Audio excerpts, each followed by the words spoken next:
In addition to that, we have unlocked a couple of scenarios. So initially, I was going to go back here and choose door 7, as that is the door that we hadn't chosen yet.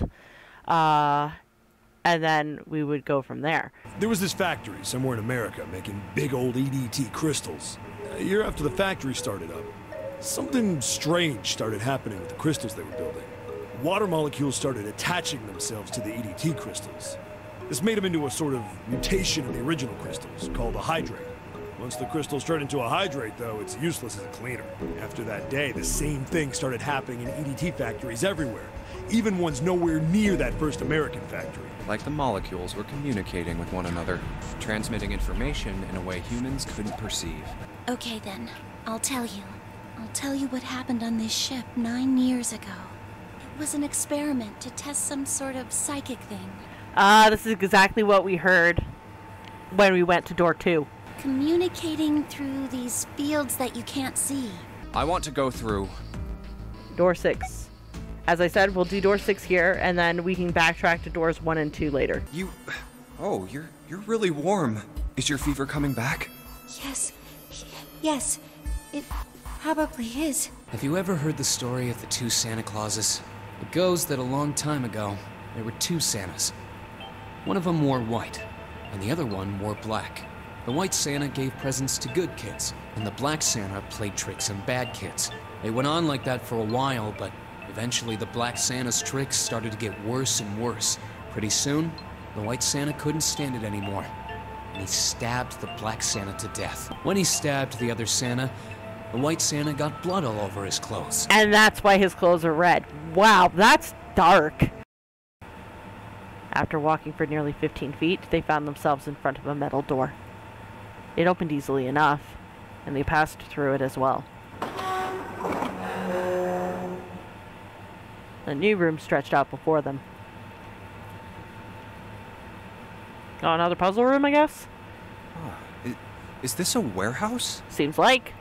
No, I believe this is the cargo room. This must be where they store all of this vessel's freight. There are wooden crates everywhere. I wonder how old they are. Junpei, Ace, and June stopped unconsciously, pausing to take in their new surroundings. Santa's voice broke through their momentary trance. Well, we probably ought to start with finding the exit, right? Let's get going!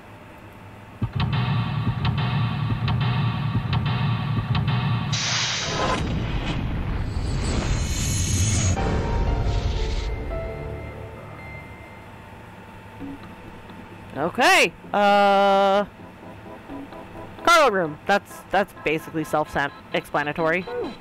Oh, but those, wait a minute, hold on, let me...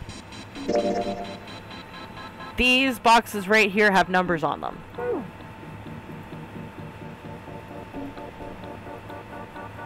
Yep, there we go. It's locked. I guess we need a key to open them, huh?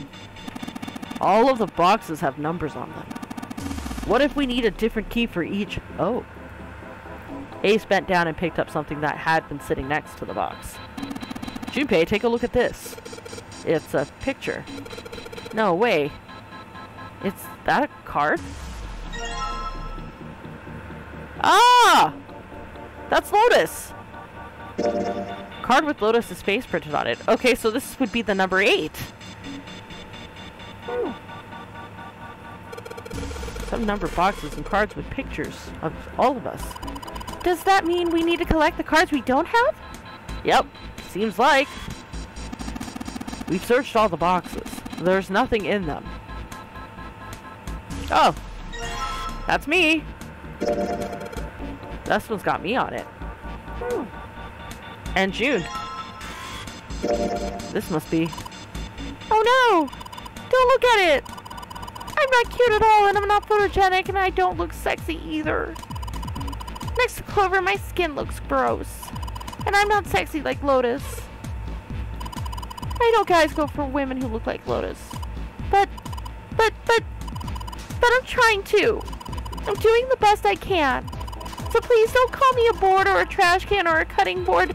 Wait a minute. I haven't said anything like that. Have I? Oh, that was adorable.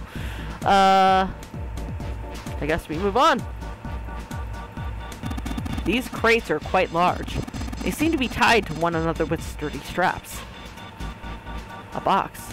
There's nothing inside. I don't know what's in these barrels. Judging by their weight, perhaps a liquid of some sort. There's nothing in these crates.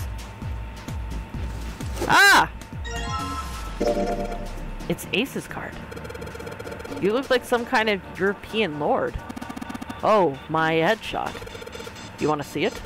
It's actually a pretty good picture. No, I don't need to see it. In fact, we really ought to get back to our search.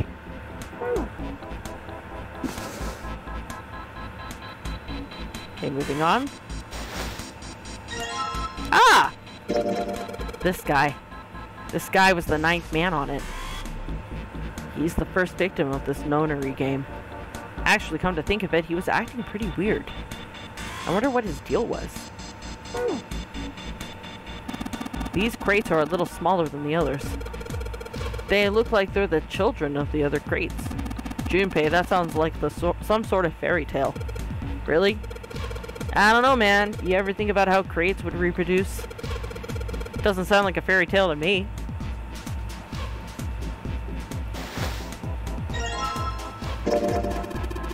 Man, the guy on this card is one good-looking son of a bitch. Of course he would say that. Way more class than that other chump. Hey, what's that supposed to mean? Huh? What's your problem? Didn't say I meant you, did I? Shit.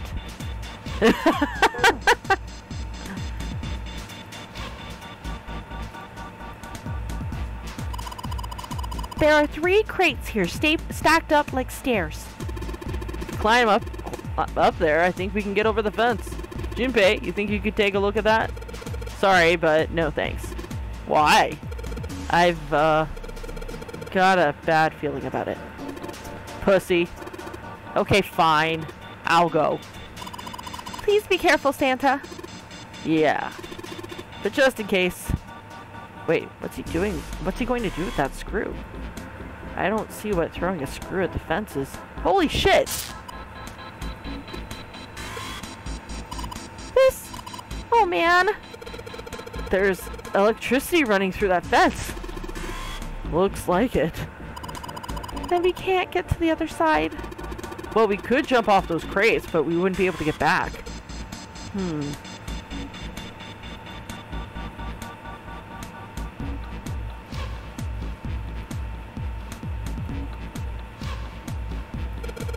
These stairs, they go up 3 stories. What are you waiting for, Junpei? Whatever, I'm going.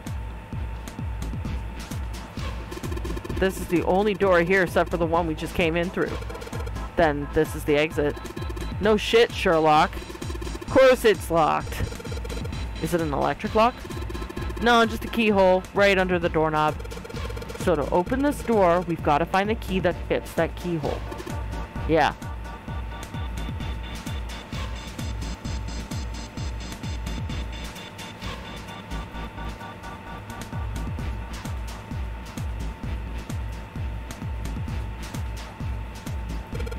Monitor's off. I've got a green switch here and a red one and some kind of lever. None of them seem to do anything though. Maybe the power's off? Yeah, maybe. There's a single green light on the bottom though. That means... Control panel. Looks like it's not powered right now. There is a green light at the bottom though. There are several lights here with numbers from 1 to 9. Only the light with a 9 on it is lit. Well, there are 6 holes here. They look like jacks for a headphone cable. Jacks, huh? Then maybe if you put something in them. Yeah, something might happen. Okay, so I guess I go back down.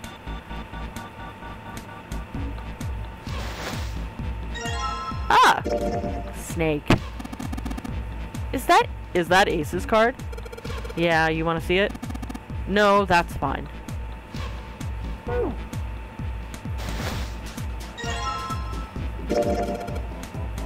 This is Clover's card.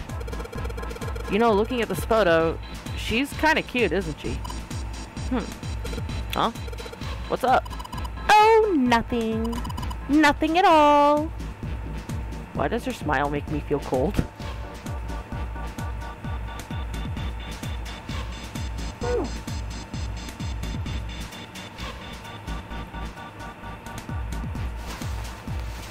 nothing in the bag anymore. Okay, so hang on.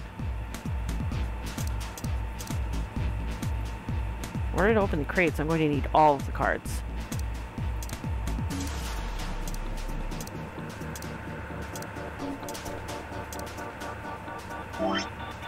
So we have 1, 2, 3, 4, 5, 6, 7, 8. So we're missing 7's card.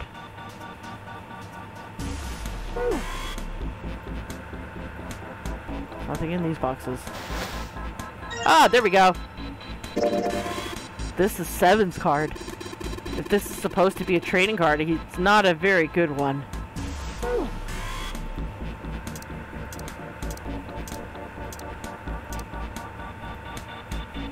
Now we finally have all 9 picture cards. We do. We just need to insert these cards into the slots at the front of each box. Junpei stared at the cards in his hand. Ace peered over his shoulder at them. You know which card goes in which box, yes? I mean, I can wager a guess. Junpei gave him a look. Yeah, of course I do. It's really obvious. You just match our numbers to the numbers, then you pop the corresponding card in the right box. So for instance, the card with the picture of Ace on it goes into box 1. The card with the picture of Snake on it goes into box 2. Oh, I see. Huh? What is it? You didn't think that? Junpei thought he might have imagined it, but he could have sworn Ace stiffened. I'll leave the rest to you. Hey, wait! He quickly turned and walked away. What's wrong with him? That's a very good question. Oh well, whatever. Doing his best to clear his mind for the task at hand, he turned back towards the boxes. Time to solve the 9 boxes puzzle. With 9 cards and pictures and 9 boxes. Junpei stared at them for a moment and then began. Ace's card is in box 1, Snake's is in number 2. I just need to do the same for the rest. And finally, the 9th man's card into box 9. And all 9 box lids popped open at once. Yeah! Oh, they opened! He peered inside. What the? In each box was a single pin. 9 pins? They looked a little like sewing pins, but much thicker. I guess I'll take them with me. Junpei collected them all quickly and shoved them into his pocket. These look like the kind of pins you use for sewing. There are 9 of them in total, and they have numbers on them that run from 1 to 9. There's nothing in the boxes.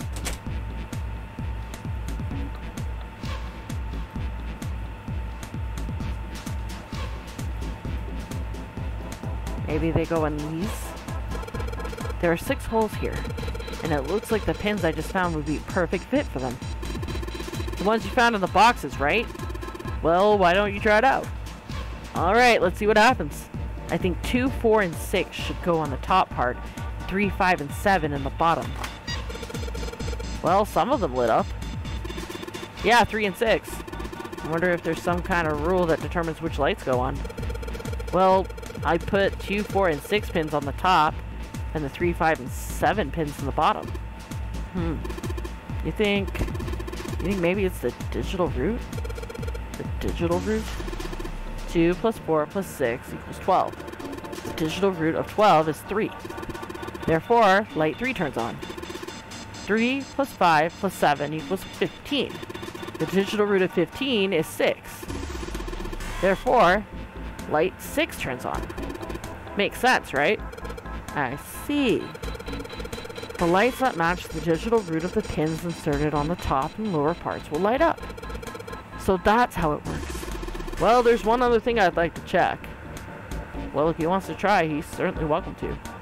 So, he'd put the 1, 2, and 3 pins on the top and the 6, 7, and 8 pins on the bottom. Oh.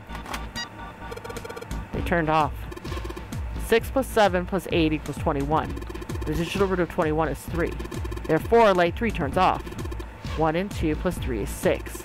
The digital root of 6 is 6. Therefore, light 6 turns off. Ooh, I get it now. If the digital route for the pins you insert is the same as the number of the lights that are on, those lights turn off. Yeah, looks like that's the trick. Alright, now we know how it works. Wanna give it a try? Wait, you mean you know what you're supposed to do with these lights? Well, no, but I figured we could try and see if we can turn them all on, you know? Figure something's gonna happen if we manage that. Turn on the lights, huh? Okay, Junpei, let's make sure we know how this works, alright?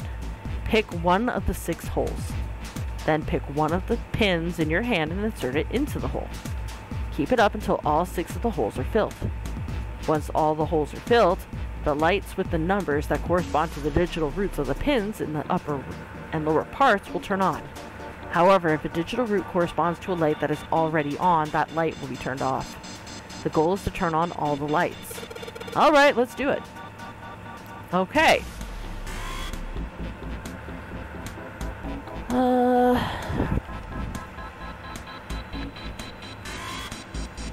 Two, 5, 7,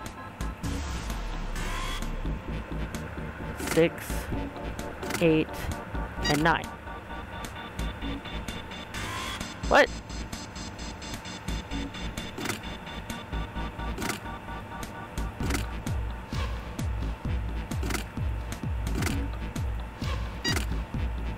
Okay, so that's 1 and 5. 2, 3, 4, 6, 5, and 1. 3.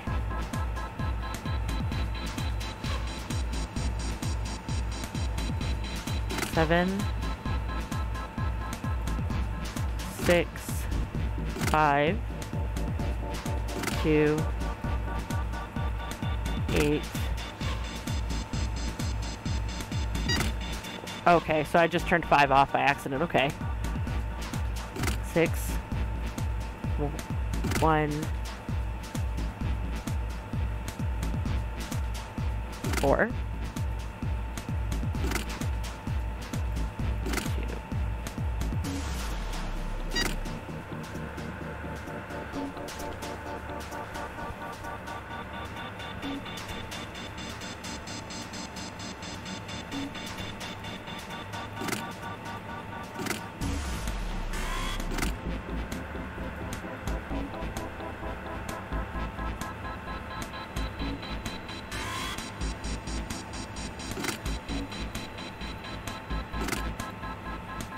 Okay, cool. Now we're getting somewhere. Okay, so let's see here. To get a digital root of 5, it was 2, 7, 5. And a digital root of 8. Okay, so 6 plus 8 is 14. Plus 3 is 17.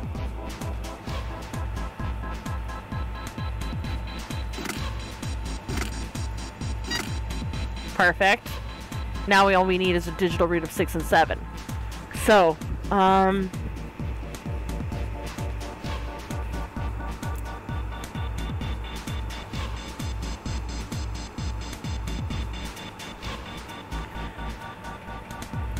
so 1, 2, and 3. 4 and 5 is 9. Plus 7 is 16, and that makes 7.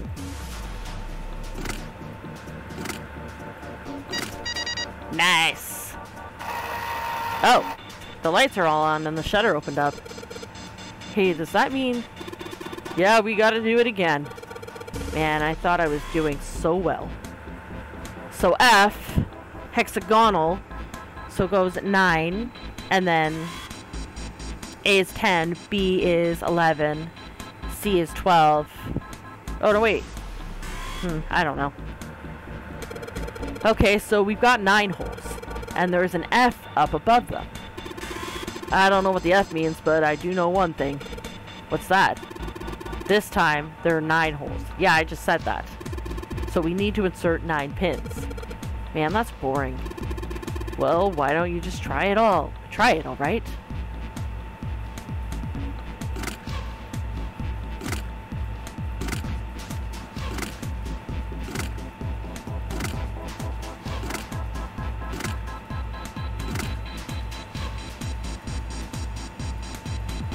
Okay.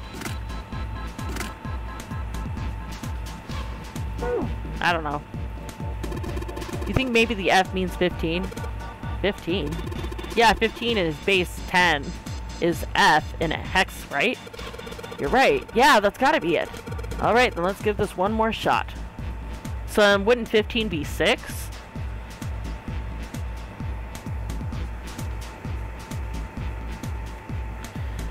Huh.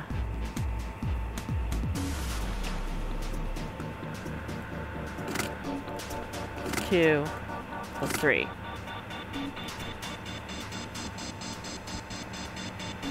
Plus 9.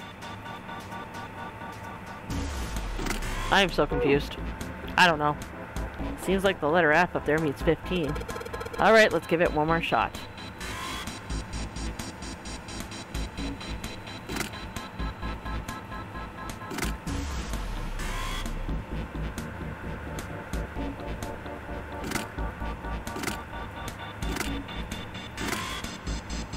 I still have no clue. I have no idea what I'm doing.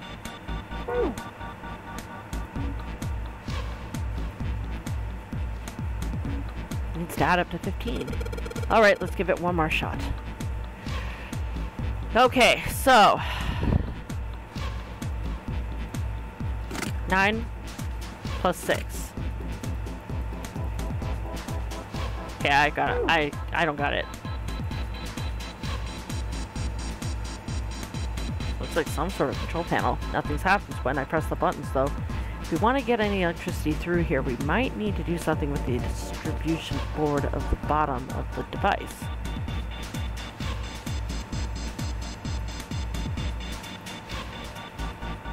Seems like the letter F there means 15. In other words, every line of 3 pins needs to add up to 15. Okay, I got it. I got it. So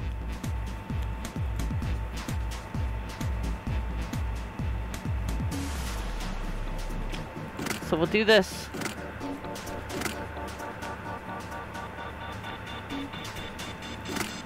That's 13, and then that's 2.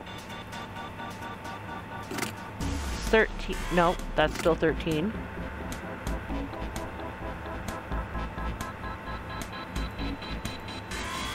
$14.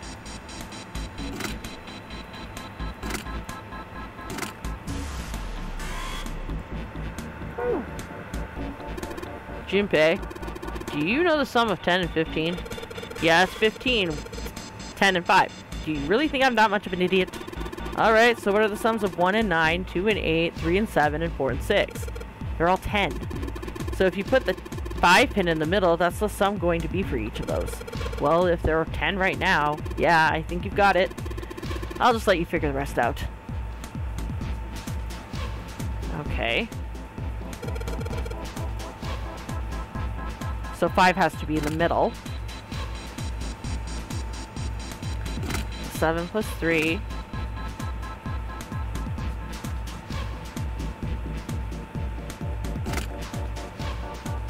9 plus 1.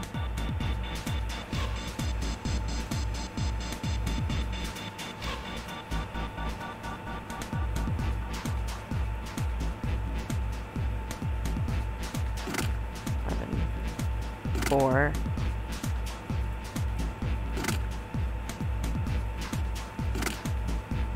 No, that's not it.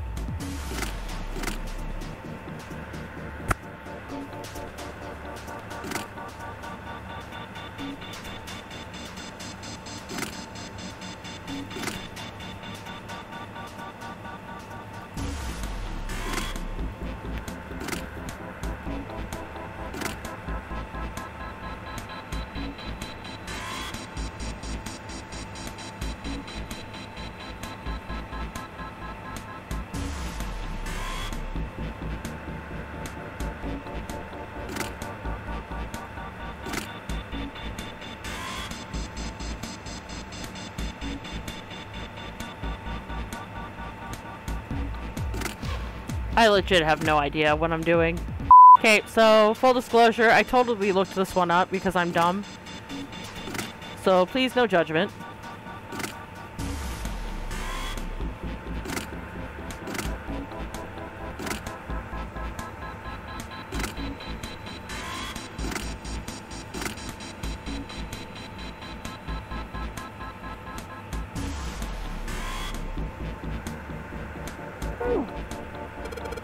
Man, this is tough. Oh. Did I just flub that?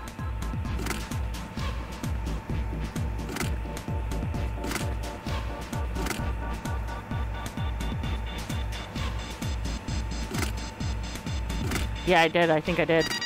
Now we got it. There we go. All pins inserted, all lights lit. I'm not even ashamed I had to look that one up. That was stupid. We did it. The power's on now. Looks like there's electricity going to the monitor on top now. Alright, let's see if we can activate the device on the top. Oh yeah. There we go. Green button, a red button, and a lever. I wonder what these do. I think this might help. What? What the hell is this? Where did he find this? What is that? Where did you find it? Found it when you were messing around with the pinholes. Looks like instructions for this thing. According to what it says here, this thing's a remote control for that. That? Yeah, that. He's pointing at... Oh. That machine over there. Apparently it's called the Pushmaster 5000. Are you serious? Whatever, so what are we supposed to do with the Pushmaster 5000? You see the coffin over on the top of the crates? Yeah. Don't you want to know what the deal is with it? I do. You want to check it out? Yeah. Alright. How do you think we're going to get there? Well, there are some crates on the right side of the fence that someone piled up like stairs. Maybe if we make a path to the coffin from there. How would we do that? Line up the crates, I guess? Yeah, that sounds about right. Guess this is just another of Zero's puzzles. Yeah. Anyway, let's give it a shot. Oh, looks like the Pushmaster 5000 runs off a battery. So to keep it from using up its energy too fast, it's been programmed so it'll only start moving once its path has been completely programmed in. Alright. I'll keep that in mind. New material has been added to the file screen. Okay. File. Instructions for a machine called the Pushmaster 5000. Santa found them in the cargo crew. In order to prolong battery life, it is advised that you first simulate your actions before carrying them out. Pull the lever to begin the simulation. Okay, so the top button resets, the middle is back, and the lever is the command. Cannot lift heavy objects, and then you can only move in 4 directions, but you can't move diagonally. Okay. Alright, let's give this a try. Sure thing. Just keep in mind that there is a limit on the battery, alright? The battery dies after 50 moves. At least that's what it says in the manual. 50 moves, huh? Also, keep in mind that the Pushmaster 5000 can't move the heavy metal crates, okay? Got it. Instructions for operation. When a square adjacent to the Pushmaster 5000 is clicked, the Pushmaster 5000 will move to that square. If there's a crate in the way, the Pushmaster 5000 will push up to the single crate. Move the crates appropriately and efficiently and fill the yellow areas. Okay, so that's one of the big metal ones that I can't push.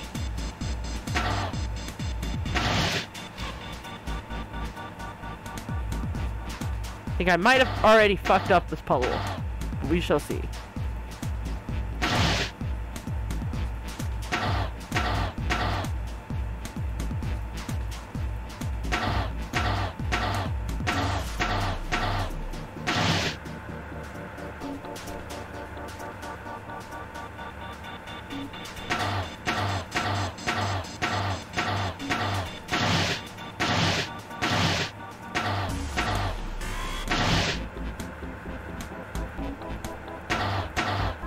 Yeah, I think I've already fucked it up.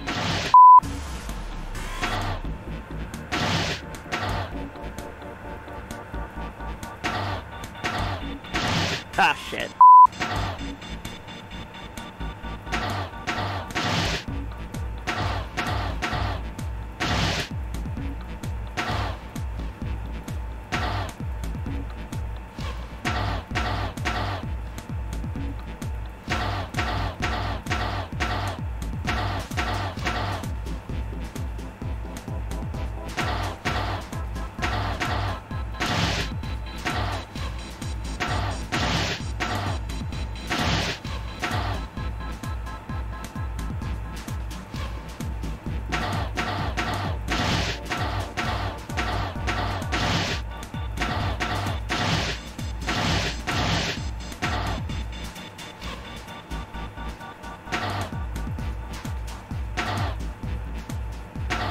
I fucked up.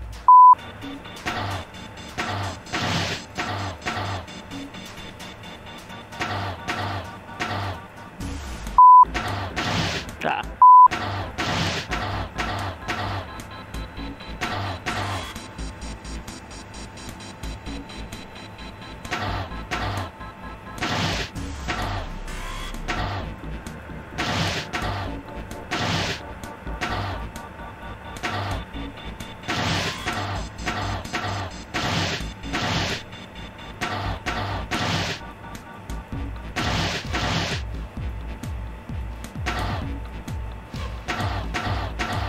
I think I got it.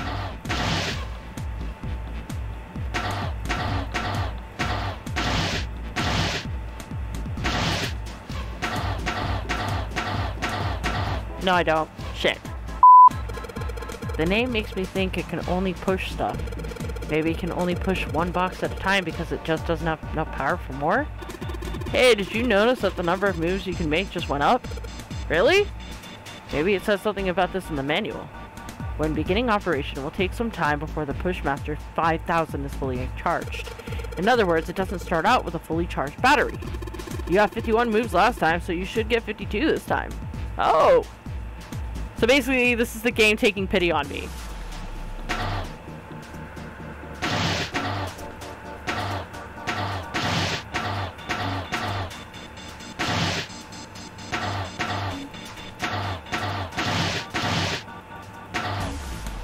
Yeah.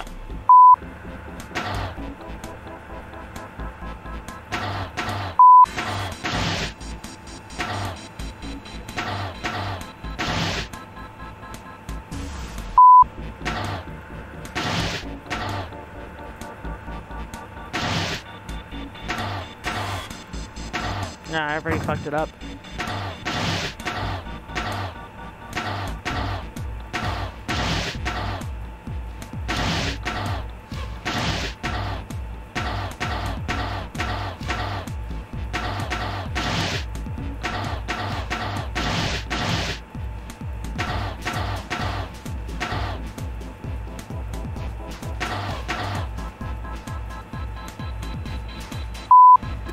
Junpei, you gotta stop being so stingy with your moves.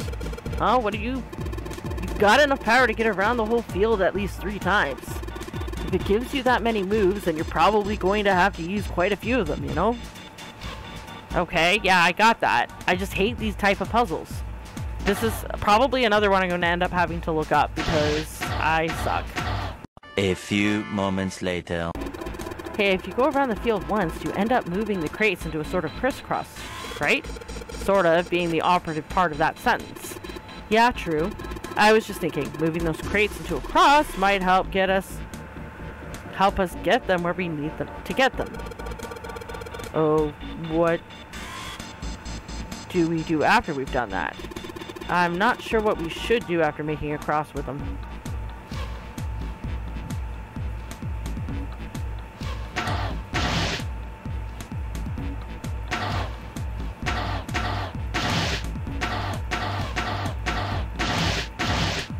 Okay, hold on.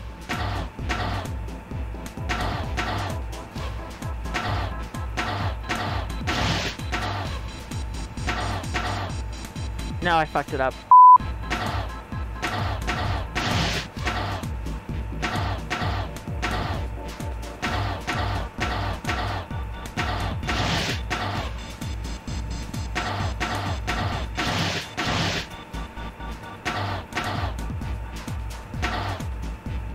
No, I hate these type of puzzles.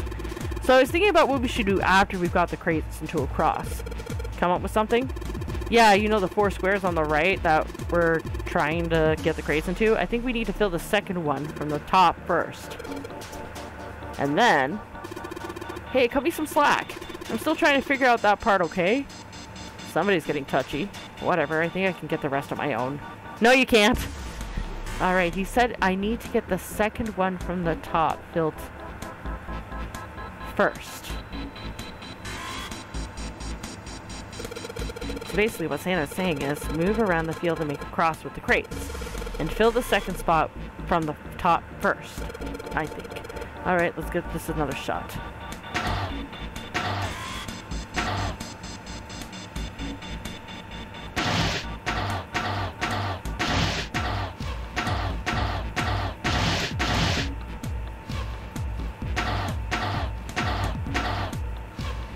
Oh. Junpei, you know what I mean by filling the second square from the top first, right? Just put a crate on the yellow square next to the second and move it a bit. That's the only way you can get one in the second square, you know. Yeah. Okay. Looking this up because I just hate these type of puzzles. A few moments later. Up, right, right, right. Down, right, down, down, down. Left, left, up, right, down, right, up, left, left, down, left, up, up, right, right, right, down, down, left. Okay, I think I might have it.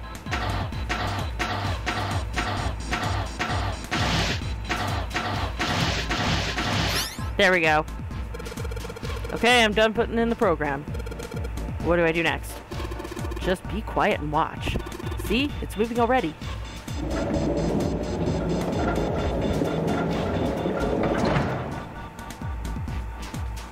Awesome, the Pushmaster 5000 did just what I told it to, and lined up all the crates. Great, now we can reach the coffin. We just need to climb those crates up over the fence. Okay. So down we go.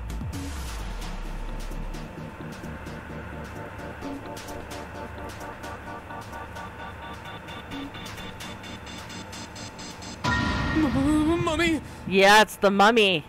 It's the cursed mummy. Why did you change it back to ADV, fucking piece of shit game? Just kidding. Oh, it's not the mummy. Fuck you. He smirked heartily at his own joke. Really? Junpei grumbled and shook his head. Whatever. Just open it. Okay, okay. Junpei resisted the urge to remind Santa that he would have had it opened a long time ago if Santa hadn't interrupted, and quickly threw off the lid of the coffin. They peered inside. Contrary to what they'd expected, the inside of the coffin was quite large. It's a gun and a key. It was mostly empty, but not completely so. Laying on the bottom was a rusty key. A small key and... Next to the key. a gun? Yeah, a revolver. It looks pretty old. I wonder if this is a replica. Maybe. Junpei reached down slowly and cautiously picked up the revolver. In his hand, it felt heavy. This thing is... He checked the cylinder. There were 6 bullets. Are these real bullets? The barrel was rifled, and nothing seemed to be blocking it. As Ace had said, the gun was a very old one. However, it appeared to have been well maintained. If it was a real gun, Junpei thought, it would most likely function perfectly. If it was real. Oh, if this is real? Oh. Holding the gun made Junpei feel unpleasant. Carefully, he placed it back in the coffin. You're not gonna take it? Of course not. All something like this is gonna do is cause more trouble. Exactly. If I have a weapon, everybody's going to start assuming that I'm going to shoot them. And then there's going to be a scuffle, and someone's going to end up getting shot. And then other people are going to get upset and try to fight over the gun. And then they're going to shoot other people until there's only one person left. So, why would I want to take the gun with me? It's a powerful weapon that gives one person a huge advantage. Exactly. Something like that would be way too dangerous to have around. We're in enough danger already. Yeah, I suppose you're right. Maybe Zero put this gun here, hoping that something like that might happen. Exactly. In other words, maybe he put it here to make us fight each other. In that case, we should most certainly leave it here. I, for one, have no desire to let Zero control me. Right, so let's pick up the key, leave it here, and just, like, biggity bounce out of this place. Me neither. The others nodded. They had no desire to be under Zero's control either. Okay, we've got that figured out. But you aren't gonna leave that key in there, are you? Nope, the key's coming with us. Of course not. We'll take that with us. Junpei picked up the rusty key and slid it the top of the coffin back into place, the gun back where they found it. A rusty key. Maybe I can use this.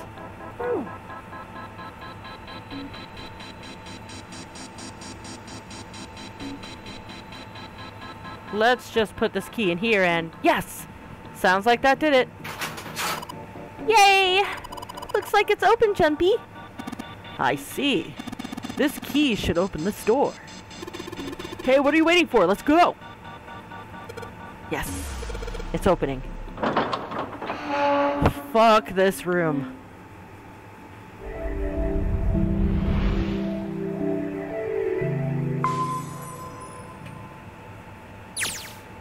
The hallway that left the cargo room headed straight towards the stern.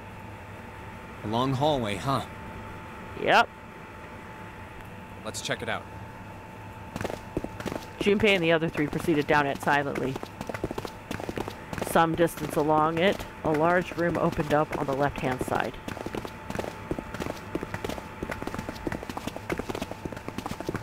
It looked familiar. An iron gate covered each of the elevators. Junpei and his companions drew to a stop and began to discuss what their next move should be. We've seen this elevator before. We have. We got off the one on the left just a little while ago. Then we went through the number 6 door, and that took us to the engine room. Yes, and after that we passed through the cargo room. And now we're back here. In other words, we made a loop. We're back where we started. Pretty much. Junpei approached the elevator. We needed a card to get to this point. I don't see a card reader here. Perhaps we aren't able to activate it from this location. Why don't you just try pushing the button? Yeah. Gently, he pushed the triangular button on the wall. A moment passed.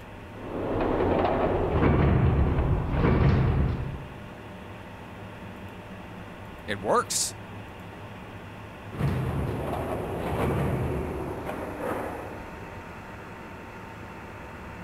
The elevator opened and then eventually shut again.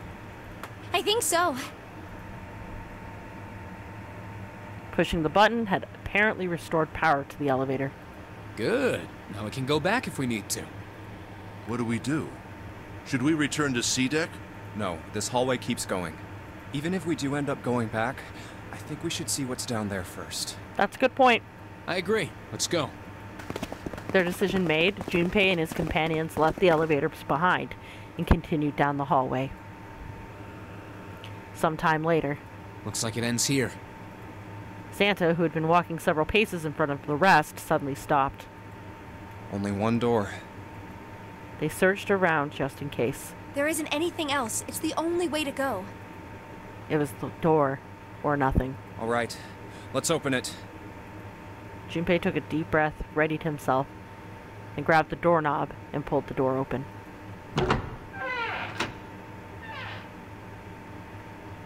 He paused for a moment, then stepped through into the room. And there he saw the number that had hung over their heads since they'd woken up. 9. The 9 door. Like the numbers on every other door, this one too was a rough shape made of red paint.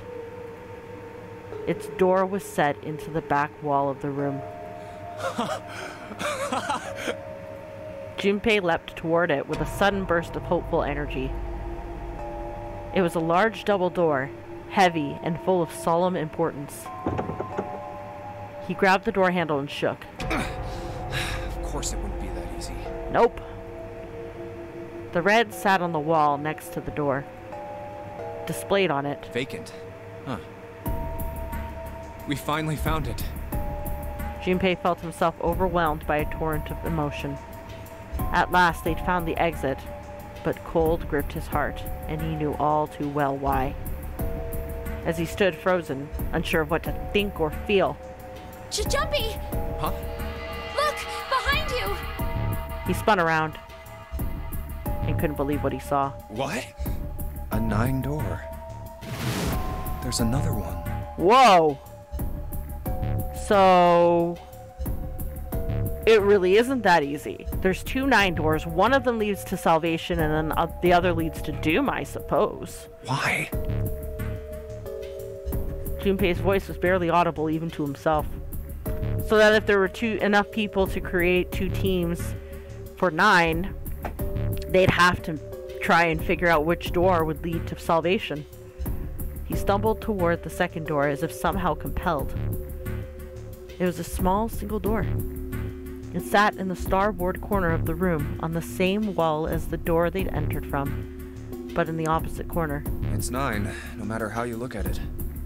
The red is there too. So this is a real one? Junpei shook the door handle pointlessly and muttered to himself. Why the hell are there 2 doors? It was Santa who answered. There were always 2 doors.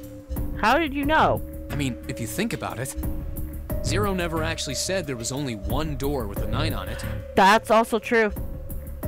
Look for a door with a 9 on it. He didn't say there was only 1. That makes sense. It is hidden, but an exit can be found. Seek a way out. Seek a door that carries a 9. Of course, we just assumed that there was only 1. Yeah.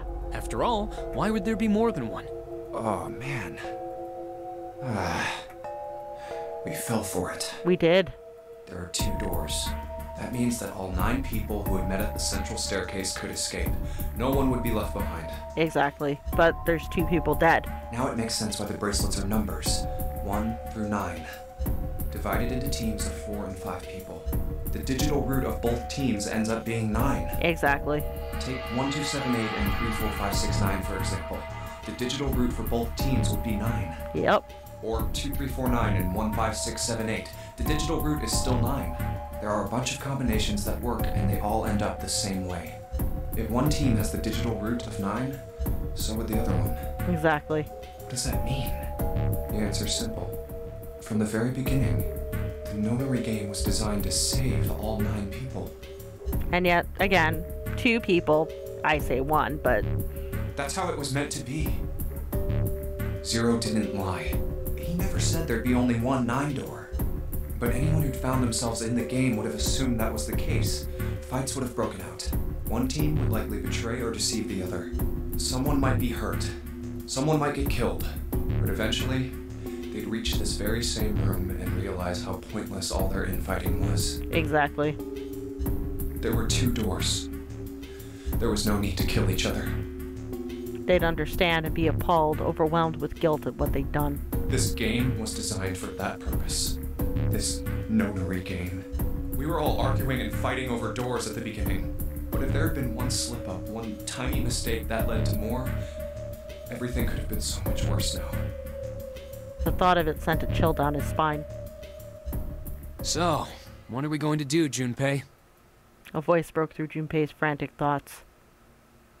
Santa's voice. Huh? Oh, right. Hey, keep it together, man. Sorry. Jeez. So what do we do? What do you... We need to think about our next step. We go back and find the others. Our numbers are 1, 3, 5, and 6. That's a digital root of 6. The 4 of us can't open the number 9 door. No, we can't. The 4? Wait. Don't tell me. Yep. There's one combination that'll let 3 of us open the 9 door. Oh, shit. That's why I'm asking, what now? What now? It took him no time at all to determine the answer. There's only one combination of 3 people that would give a code root, the digital root of 9. 1, 3, and 5. Which means June would get left behind. That would mean... No, we gotta go back. That wasn't a possibility he was willing to consider. Santa and Ace agreed. Yep. I agree. We cannot leave June behind. Junpei let out a breath he hadn't realized he'd been holding.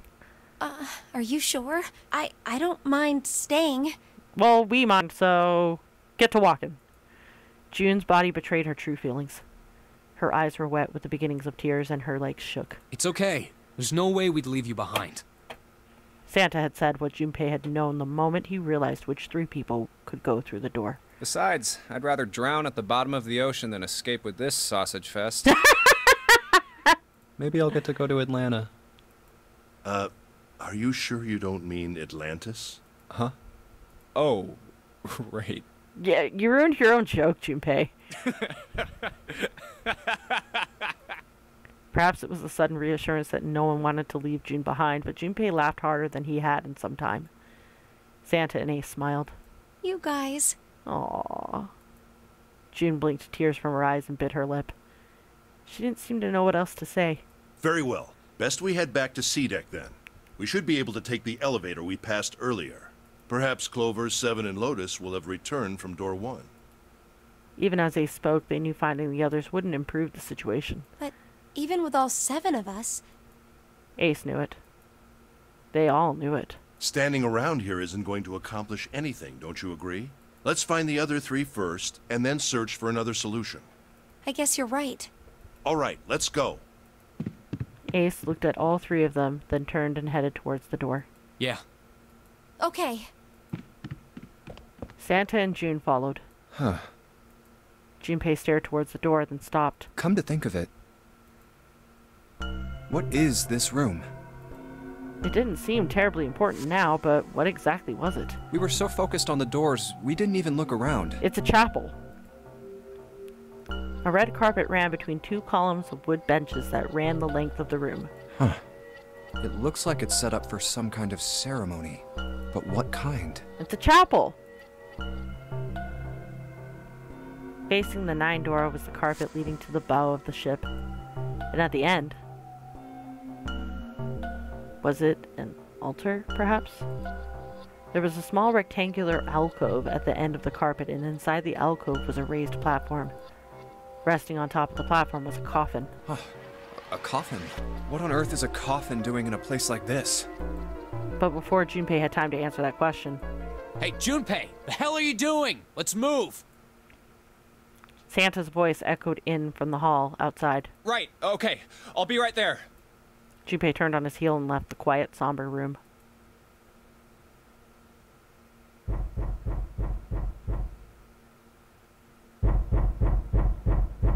Oh, that's not creepy at all.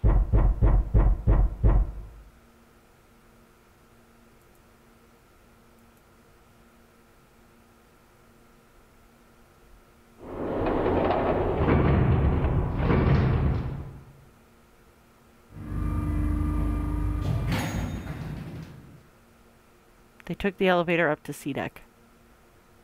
Once there, they headed back towards the main hall and the central staircase. It didn't take them long. Look, it's... Seven and Lotus. They didn't look happy. We've got a problem. Clover is gone. Oh! What? Junpei and his 3 companions looked at one another. He turned back to Seven and Lotus. What do you mean, gone?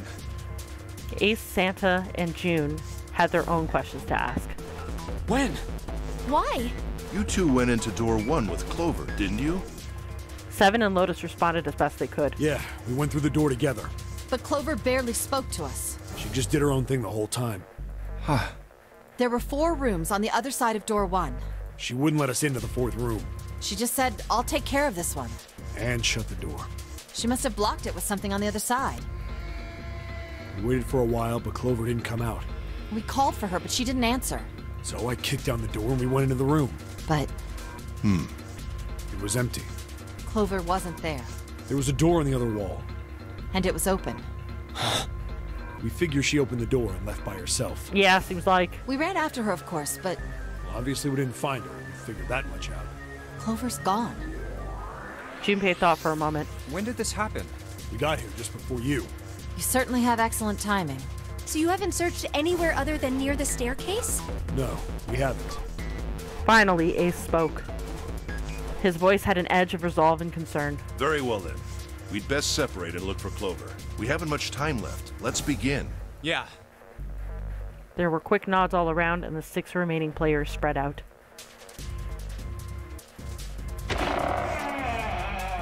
Junpei and June ran into the central hospital room and looked around. She's not here.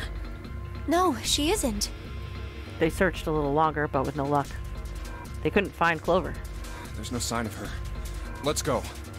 Finally, they gave up and left the central hospital.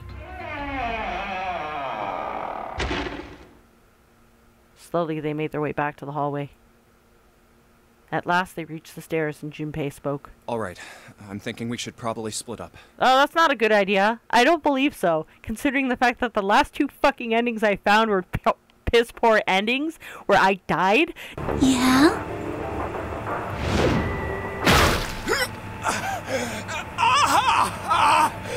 Yep. His arm reached for the hatch. And I won't ever find out who fucking did it. No, I don't think that's a good idea. No. I'll head back to the stairs and take the elevator down to E deck. June, you can take the stairs up to B deck. All right, that sounds good. But, What? could you stop calling me by that code name when we're alone? Huh? Sure, right. I'll do that. There was a reason Junpei persisted in calling her June, even when they were alone. Although perhaps not the best reason. He was embarrassed to call her by the nickname he'd used when they were children. Connie. 9 years ago, it came naturally. After all, they were children. But now that they were adults, it felt strange. Regardless of what he might hope for, to call a woman he wasn't dating by such a childish nickname felt odd to him. Of course, to call her Miss Kurashiki would be even more awkward, and simply Kurashiki would seem a little brisk. And although he couldn't put his finger on why, it felt somewhat forward to call her Akane when they hadn't seen each other for a while. In short, it was simply easier for him to call her June and leave it at that. Jumpy. Oh, no, it's nothing. All right, I'm going then. Yeah, be careful, Connie. June, or perhaps more appropriately Connie, blushed and smiled. You be careful too, Jumpy. Yeah, got it. Take care.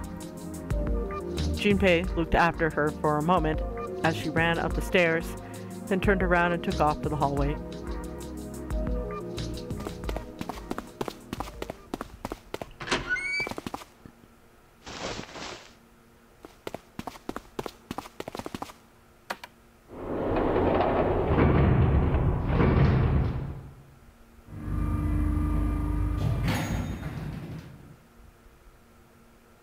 Tragedy always strikes when one least expects it. But to wait for a man to stand before striking him down seems almost crueler than dealing the fatal blow while he lies on the ground. A light in a dark place.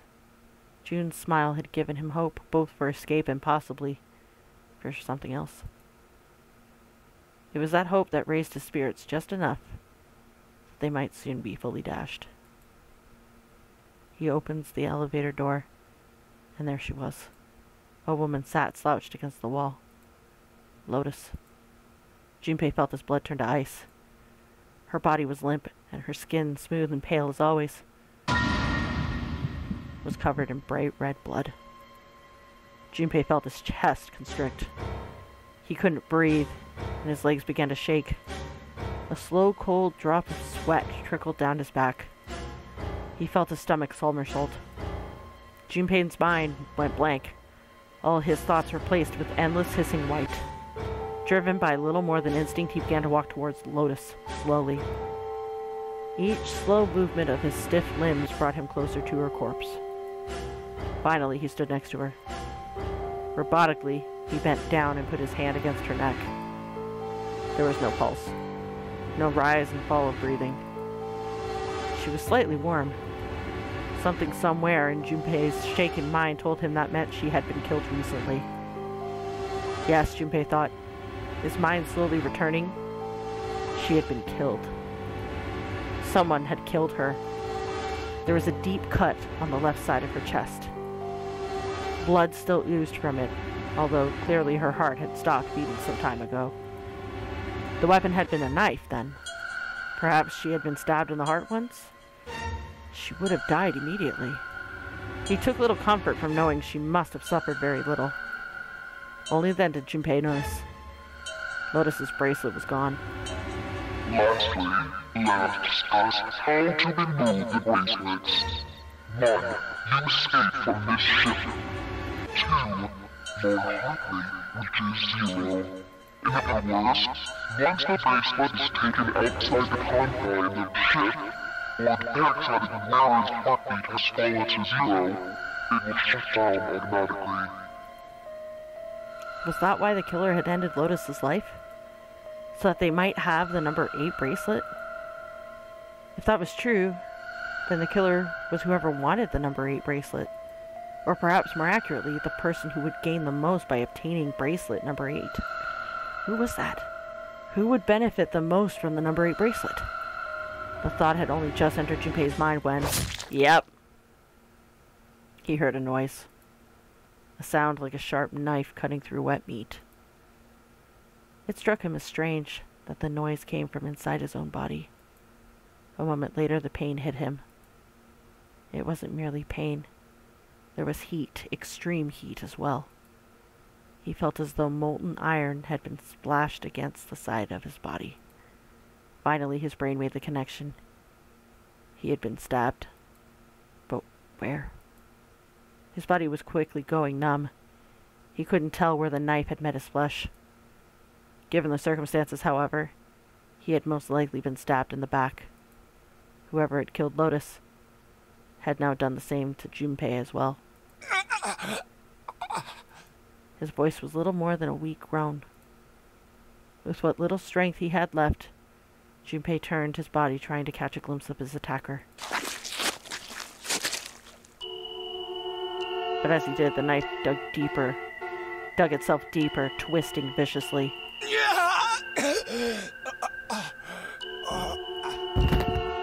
He collapsed to the floor, a puppet with its strings cut. His arms and legs lay where he fell, oddly twisted and awkwardly positioned. Junpei's body was entirely numb. He could feel the blood leaking out of him, but nothing would move. Nothing save his eyes. As he lay on the floor, his life ebbing away, Junpei finally saw his attacker. 2 tiny images of the killer reflected in his eyes. With that recognition came nothing.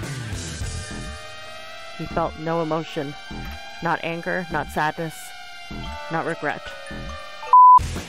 Sorry about that, folks. I set an alarm.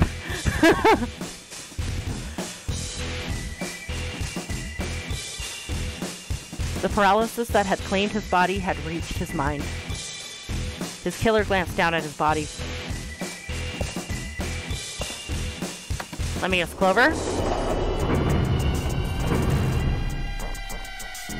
And then without a word climbed into the elevator and was gone. His eyesight began to fade. The world grew blurry and began to dissolve into an empty white fog. The fog crept into the edges of his mind and worked inexorably inward. Soon it swallowed up the last that remained of Junpei's mind, and his consciousness left him. There was nothing more. Into utter emptiness he fell. Into zero. Whatever Junpei had been was gone.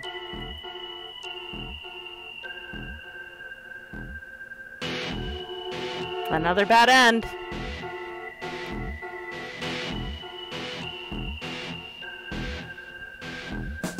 That surprises no one. I knew it was going to happen too.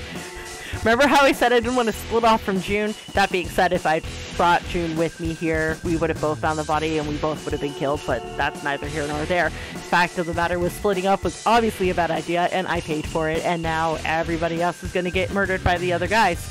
I don't even know who else got attacked in addition to Lotus. Lotus could have been the most recent kill. Lotus could have been the only kill up until Junpei died. I don't know who else is dead. So, there we go. But yeah, that's, yeah, it's definitely something. Our third ending, ladies and gentlemen, and it's another bad one. Cut and run. Yep, literally. And we don't even get to know who did it. Junpei saw who did it, but we don't get to know who did it. Okay, well. We're gonna go back to the prologue. We're gonna save. And then we're gonna leave it off here. See? Oh. There are more keys that I have, that I found, and that I apparently locked myself out of. This one here locked me out and got me here. Okay. Well, I know I'll have to go back to certain ones in order to maybe unlock those choices. I'll have to figure out how to do that. But in the meantime, we're going to end it off here. So, thank you for watching the video. I hope you enjoyed it.